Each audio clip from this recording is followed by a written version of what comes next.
after the Israeli Memorial Day for the fallen soldiers and the victims of terror attacks. This is going to be on May 12th. May 13th, we're going to have the big ceremony, memorial ceremony in Midwich Jewish Center. You're all welcome to join us, commemorate all those we've lost. And May 14th is the Israeli Independence Day. That again, as you can imagine, it's going to look different this year. For the first time in Israel history, the big service happening in Jerusalem will be without an audience. And again, happiness with joy as everything, but we're getting closer. Still over 133 hostages being held in Gaza, that we know that more than 32 of them are not with us, that we know for sure. The others are a big question mark, as you can imagine. Still more than 100,000 people being displaced, north and south. The past, for now, the number of dead, that people that we've lost is 1,498 civilians and soldiers, additional 5 in the past 2 weeks. And I think that in other ways, the people we've lost telling the Israeli story. So just to understand who we've lost in the past 5 days. 2 weeks ago, we lost Dor Zimel, who died in the Lebanon border. I think we mentioned it our previous session, from an anti-tank missile that was fired at them and a drone that was literally above them, watching. And once all the rescue forces came, the drone fell on the building as well. And Dor, reservist, was supposed to get married in 2 weeks, was severely wounded and passed away 2 weeks after. Only this week, we've lost Salam al-Kashiat. Is a Bedouin, Muslim Bedouin from the south. I'm not sure that you're aware, but in Israel, there's a lot of Bedouins, but there are, and a disclaimer, I'm not a specialist in the Bedouins and the Muslims of Israel, just common Israeli knowledge. You have the Bedouins of the Galilee, of the north, and the Bedouins of the south. The Bedouin of the north are much more connected to Israel, live in cities, like in literally homes and villages, and go to the army, and a lot of them are now serving in Gaza. And the Bedouin in the south still live in tents, causing us a lot of troubles in the south, but also some of them are serving in the IDF as truckers. They are the best knowing the terrain, and they know to recognize steps and when terrorists is coming in and coming out and identify bombs and everything. And Salam died in Gaza last week as a trucker for the IDF. I was used to work with him when I was in the IDF also. Sharif Suad, he's a Bedouin from the north of Israel, from the Galilee. He was a citizen working for the IDF. He died on Mountain Dov Mountain, we're on the Lebanoni border, in an event that represents probably the best way, the dangerous situation in the north. He was driving a truck. And the situation now in the north, that once you're driving any vehicle, you need to do it with the lights off, so they would not be able to recognize you from the Lebanoni border. Their lights were on. It was in the middle of the night, and they just, if you thought that Hezbollah shooting missiles only on military bases, they shot a missile on his truck, and he died on the spot. And only 3 days ago, we have 2 reservists that died in Gaza from a friendly fire. Our tank thought that the home they were in was with terrorists and shot a shell on them. Ido Aviv and Klikidan Mahari, 2 Israelis that lost their lives. So the war is not active as it was in the beginning, but again, war is war, and people are still losing people. I can talk about all the fronts, but I honestly think that now the Gaza Strip is probably the main one, and the possible conversation of a deal or not. So we'll be focused on Gaza and on the big question about the Rafah city. Are we going in? Are we not going in? Why is it so important? And we'll try to do it as briefly as I can to give Eric the stage. So Gaza Strip, as I mentioned it before, we have the Netzarim corridor that separates Gaza from the north to the south. The war is still happening. It's not in the same capacity at the beginning, but still there is, like in the third phase, raids going inside, the idea of going inside Gaza, based on intelligence and doing whatever they're supposed to do. And again, creating the stronghold with the buffer zone and the corridor that separates the south from the north of Gaza. And the big question is what's going to happen with Rafah. And I want to just, again, so we all have the same understanding. This is the Rafah city that everybody's talking about. Rafah city is a city that was divided between Egypt and Israel in the peace agreement in 1979 between Israel and Egypt. You have Rafah in Gaza and you have Rafah in Egypt because it was divided in the middle of the city and literally separate families.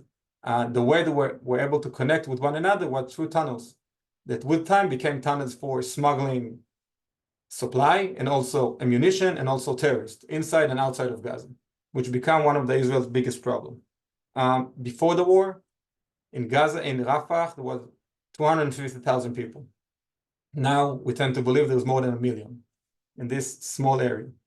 The Rafah city is important to Israel for 3 main reasons.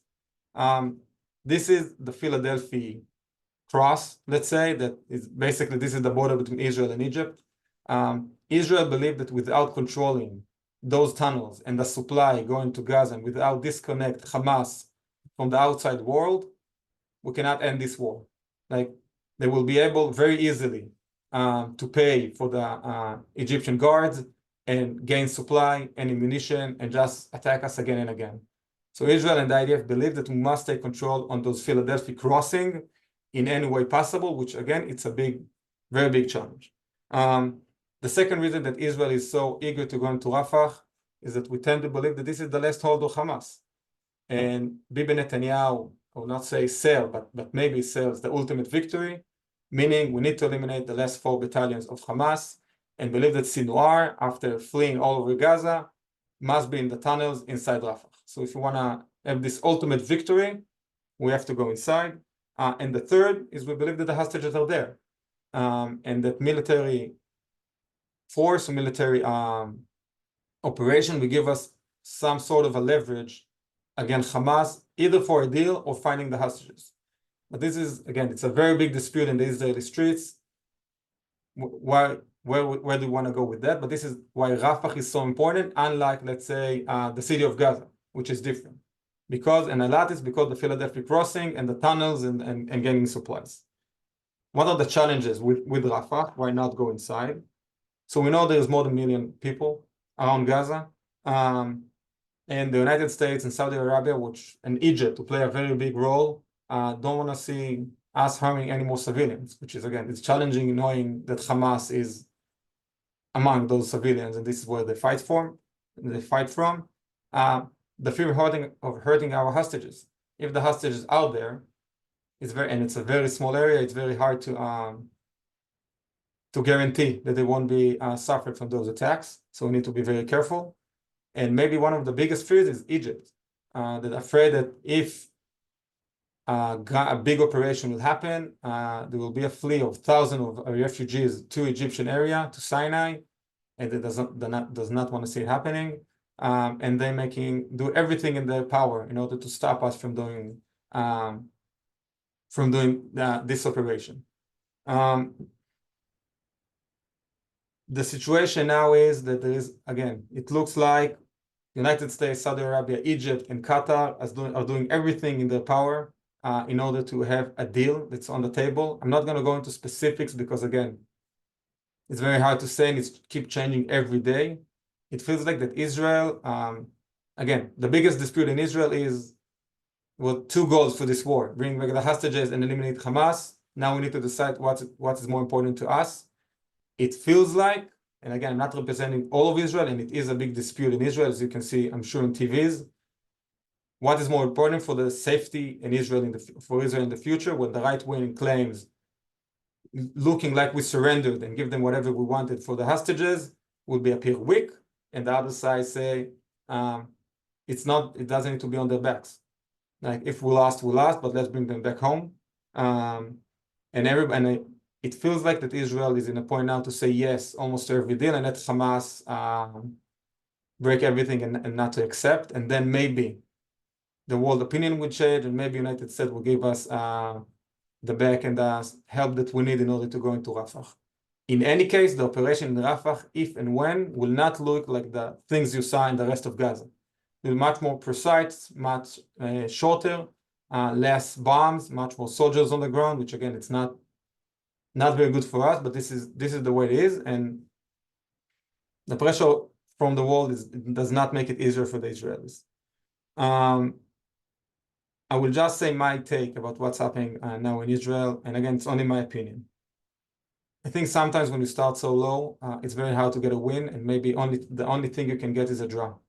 And once you start a war with 250 hostages, you need to get them back, and maybe you will not win. And something that Israel does not used to, but maybe it's the situation that will be at the end of the war, that will have our hostages back, and it's not going to be the ultimate win like we had on Yom Kippur, or I don't know, or when we went in Lebanon in 82. It's a very hard thing for the Israelis to understand, but again, sometimes it is the way it is. And also above that, Israelis are now facing a reality that we didn't experience before. We used to go to wars knowing the IDF can do everything, the IDF with the United States help, to protect us. And now it looks like we're going to end this war when there's a terror organization in the north of Israel that is afraid of us just as much as we're afraid of him, talking about Hezbollah. And there won't be 100% safety for those people in the north that will go back. And Hamas will not be eliminated. In just a situation we need to, I think, to recognize and learn to live within. Hopefully it won't go back to the situation before the 6 days war or whatever that they were tagging Israelis all over. But this is the hard mentality for Israelis to grasp and understand that it's not all about the IDF. There's things that must happen between countries and nations and leaders, and the IDF cannot do and provide everything that we want them to provide. So this is the situation now with Rafah City. Very hard to know where it's going to go. Yesterday I thought we were getting very close to a deal. Today I read that Sinwar and Hamas are maybe going to decline it. So again, very hard to know, but this is the main thing. And it's very clear that once Hamas, if there will be a ceasefire with Hamas, there will be a ceasefire with Hezbollah, and maybe a possible agreement with Hezbollah, and the West Bank will be the West Bank, but probably more quiet. So everything is focusing on then. Hopefully we'll hear some good news by those national days that are coming fast. That's it about Israel for now. Now I'm going to give the torch to Eric, again, to shed light about everything happening here in America. Eric, thank you for joining us this morning. You have the stage. Thank you. Okay. Thank you, Dagan. I'm deeply appreciative to Dagan and the SJJCC Center for Israel for being our voice and being a direct line to us for Israel and connecting us to the Shinshinim, and it's such a valuable resource for us and for our community, and we're just deeply appreciative. So what I'd like to do in the next 10 to 15 minutes is just give a little bit of an overview of what we've seen happening on college campuses over the past several months, 6 months, 7 months since October 7th, a little bit about what's going on nationally, locally, and then some ideas of what AJC is doing, our role, and taking it from there. So in 2000, I attended Binghamton University. Just weeks into my freshman year, the Second Intifada started. There were problematic protesters then, professors rather, holding, bringing in speakers. They brought in Hanan Ashwari, who was the head of the Palestinian legislature in Ramallah. They brought in all sorts of anti-Zionist professors, and this is 24 years ago. So this is, and this problem did not start in 2000. It did not start. It was way before that. Where tenured faculty who were anti-Israel, often anti-Zionist, became activist professors. They stopped teaching, or they taught, their anti-Israel agenda, but they also became activist professors. And what we see now on these encampments nationwide, these anti-Israel, declared pro-Palestinian, I would say anti-Israel and often pro-Hamas encampments, what we're seeing is that these professors are often leading them, which is highly problematic, which we believe is not the role of a professor to instigate students, to instigate code violations and really breaking rules on campus. So very simply, I would say what I see as what AJC sees as the main problems here are these professors. Also, simultaneously, any kind of pro-Israel thought, pro-Israel advocacy has been silenced on many campuses. Differences of opinion have been stifled. Even campuses like Harvard, which we saw the president resign after a congressional hearing, have gotten very low grades, even some of the lowest grades on freedom of speech on campus. So in an environment like this, Jewish students are not thriving, where freedom of expression is stifled. Notably, there's also a lot of foreign influence, which is really just starting to be uncovered. And I think through congressional action and others, we'll really start seeing what Qatar and other countries have been contributing to this problem for decades. Nationally, what we're seeing is a spike, a drastic spike since October 7th. This is, again, and I want to re-emphasize this point because I think in the coming months, you're going to hear that this is a problem that was fabricated either by the House committee but we know in the Jewish community that this has been a decades-long problem that is now really seeing a climax after October 7th and really in the last month or so with these violent encampments. As you remember, the House Education and Workforce Committee held hearings on campus anti-Semitism that led to the Harvard and Penn presidents resigning and the MIT president being in hot water. But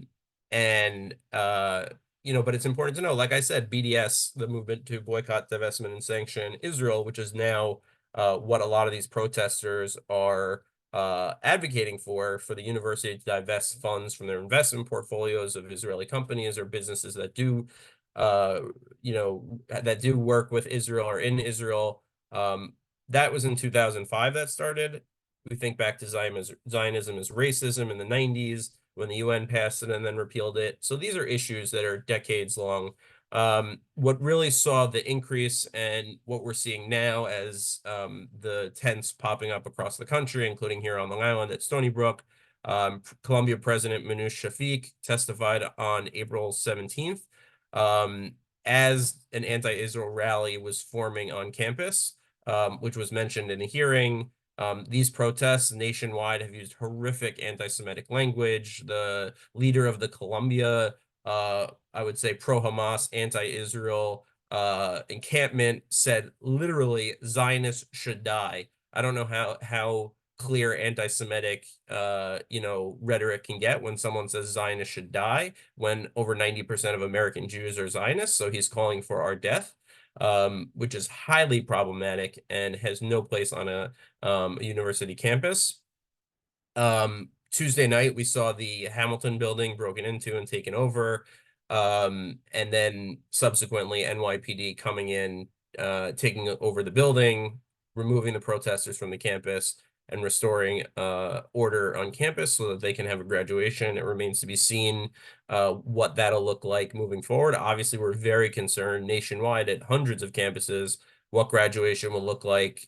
Will these students that started during COVID, their high school seniors, their graduations were taken away because of COVID. We don't want their college graduations to be taken over by protesters who have no right to be on campus and to be breaking codes of conduct. The other things I would say is, we've seen a vast difference in response. Some of the schools like University of Georgia, University of Texas have broken down quickly. No room for encampments, no room for these protests. Other schools have done completely the opposite, like Northwestern University, terrible, where the president awarded protest groups with scholarships and professorships. They offered a renovated community home. They allow the encampment to stay well after graduation and created pathways for the implementation of BDS, which I think is something we really have to watch because since BDS really started in 2005, every single university where that BDS has been considered or BDS has passed, the administration and the Board of Trustees has immediately said, like, you're welcome to your opinion, but you have no right to look at our investment portfolios or anything like that. Now, some of the universities are saying, like Northwestern, oh, we'll give you an opportunity to meet with a head of our investments. We'll let you look at what we're investing in. And this is highly problematic and has potential to lead to open the door to BDS activity. So it's something we really have to watch. And we have to commend these universities that are saying, that are taking the right actions and that are taking down these encampments, that are saying you're not going to affect our investment portfolios. And we have to be very critical and call for action from universities like Northwestern and others that are opening the door to BDS and really capitulating to these protesters, which is deeply disturbing. As I said, many schools are not upholding codes of conduct. The good news is that Title VI lawsuits, you may have seen, there's well over 100, I believe, Title VI lawsuits on anti-Semitism that have sprung up across the country, not just after October 7th, but this has been going on since 2019 when Adela Kojab won the first one at NYU. So this is not, again, a new problem. This has been going on for many years. But these are using the Civil Rights Act through the Department of Education to sue universities to protect Jewish students. And there have been successes where universities have agreed to have monitors on anti-Semitism that arbitrate between students and administration so that the administration can't dictate to students and take advantage of Jewish students, trainings for all students on anti-Semitism. So these lawsuits are extremely important. We're continuing to get the Department of Education to consider them and to take action. Is really important. And there's a number of good organizations that are doing that work. Important to note before I get to the local point that the presidents of University of California, Los Angeles, UCLA, where we've seen a lot of violence recently, University of Michigan, where we saw honors graduation broken up by I would say anti-Israel and pro-Hamas protesters, and Yale University are being brought to testify before the House Education and Workforce Committee on May 23rd. So a couple weeks from now, we'll see more action. Very briefly, locally and what we're doing on campuses nationwide. So locally, here on Long Island, I was at Hofstra last week. There was the first anti-Israel protest. It was about 50 students. Again, professor-led. It was peaceful. I think the main takeaway for me here is one, that Hillel is strong and vibrant on Hofstra University's campus. They have great relations with the administration. It is a wonderful place to be Jewish. However, what I saw firsthand and what is concerning is that some students on Hofstra's campus, Jewish students, are quite shaken by what's happened. If I had to guess, it's largely because of when they look over the border into New York City, they're seeing NYPD break down doors at university buildings, and it is a scary environment. I would be quite concerned as a Jewish student, regardless of what's going on my campus, with any protest because of the way that it's been handled nationwide. At Stony Brook, it's been a worse situation. BDS has passed at Stony Brook 2 weeks ago. The current situation, if you open Newsday today or News 12, you'll see that an encampment was broken up last night. Dozens of protesters were arrested. Incidentally, AJC sponsored an event that we'll be leaving for shortly for Jewish American Heritage Month on the exact space where this encampment was broken up at Staller Steps, which will be from 12 to 3. If anybody's around at Stony Brook University or lives around there, they should go. The hashtag is We Will Dance Again for the Nova Music Festival, that we're going to keep going. We're going to celebrate Jewish American Heritage Month. We're going to be proud. Stony Brook handled the situation well. The protests are gone. The encampment is gone. But we'll be there for Jewish students. We all need to step up and be there for Jewish students, not only at Hofstra and Stony Brook, but at all of Long Island's universities and universities across the country. And just briefly, in the couple minutes I have left, I'll make some suggestions about what AJC is doing and things we're suggesting. So first and foremost, obviously, and we have several professionals that work on this nationwide that have very good relationships with university administrations. We've brought dozens of university professors to Israel over the past decade or two. We're holding a seminar, our second seminar with university presidents. We hope to get 100 university presidents in a partnership with Hillel International in the fall at Johns Hopkins University, their DC campus. So we have very good relationships with administrations, some wins, some losses, some campuses that are unable to or have been unwilling to cooperate and do what's right. So first and foremost, prioritizing campus physical security of Jewish students, enforcing codes of conduct, which we've seen broken left and right at most universities. They really need to make clear and raise awareness of standards of educational programming to ensure that these professors aren't doing teach-ins and advocacy lessons, but they're really educating students. So I think we think that universities need to be clear about guidelines for what's appropriate for professors and what's not, and really show up for Jewish students on campus, show up at Shabbat, show up at other Jewish events, and really be present for Jewish students, for Hillel, Chabad, and other entities on campus. And lastly, looking forward, longer term goals, and this goes back to what I was saying originally about the nature of the problem, about cultivating environments that welcome different ideas, debate, inquiry, what you're supposed to go to college for, to learn and to disagree and to debate. That's what we need on college campuses. Also, a couple items are training TAs and other early career professionals, professors, assistant professors about how to teach and not be an activist, and how to foster open dialogue and critical thinking on university campuses, committing to disrupting these anti-Zionist echo chambers that have been created for decades by mostly liberal arts professors, and really hire faculty with diverse viewpoints to make campus life better and more amenable for Jewish students. So I'll stop there. We can go on for days talking about the situation.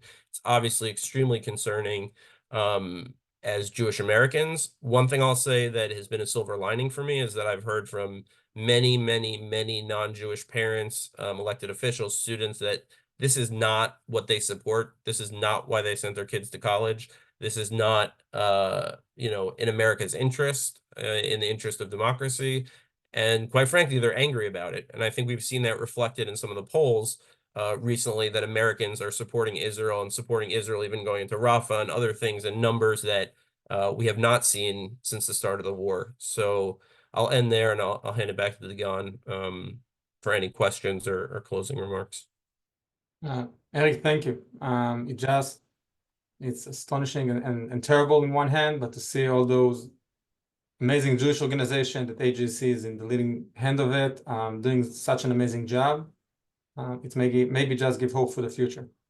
That it maybe look different, and I think it's clear for all of us that it starts with education, and maybe we'll not be able to change things now, but maybe in 10 years things will look different if you do the right thing. We'll also say that AJC and Eric Post are part of this coalition that for a Jewish organization that we're building here in Long Island with all the big Jewish organizations in order to support the Jewish community in Israel, and AJC, again, very important part in it. So thank you for sharing all the information. Thank you for everything you do. You mentioned Jewish Heritage Month, where people can find more information about events and other things that are happening. Sure. So two websites. One is for resources on Jewish American Heritage Month. You can educate toolkits for elected officials, for schools, for corporations at ajc.org/JAHM or ajc.org/Jewish American Heritage Month. And also, of course, we send people to Long Island Supports Israel, which is the Jewish communal website for Long Island, where we're listing a lot of these things as well. Amazing. And look AJC on Google, and you'll see again amazing things and opportunity to be part of an organization that literally change the reality that we're living in. So thank you all for being with us this morning. Hopefully for a quiet weekend, and that next week we'll have some better news to share with you. Thank you, Eric. Bye bye.